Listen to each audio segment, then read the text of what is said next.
welcome to another Jira Gems. This time we're going to add a new column onto our Kanban board.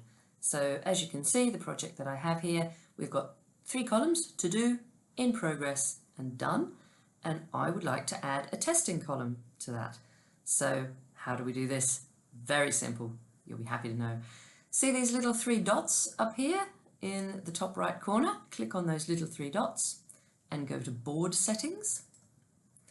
So click on board settings, click on columns here under the settings column. We click on the columns and here they are. Here are our 3 columns. Let me get my face out of the way. There we go, put my face up there. So we've got to do, in progress and done. So it's very, very simple to add a new column.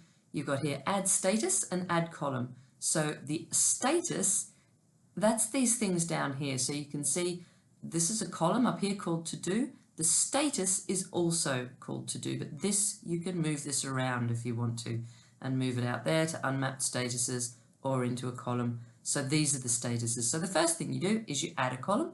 So you click on add column.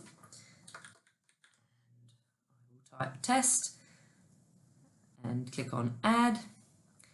And because Jira is so very helpful, as I'm sure you all know, it will automatically populate your new column with a status called test.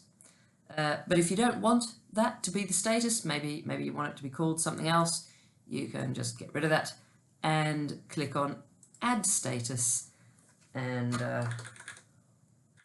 we can make a new one, or it will give you options from all the existing ones that already exist in your instance.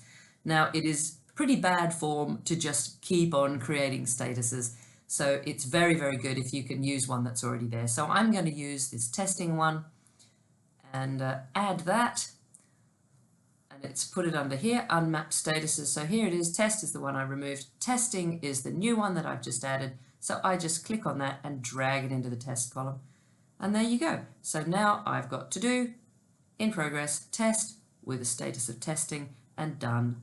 And there's nowhere to save that, so let's move my face again. Click here where it says back to board up in the top right, go back to our board, and here's the new test column. So there it is. That's it, simple. So thanks for watching and see you next time.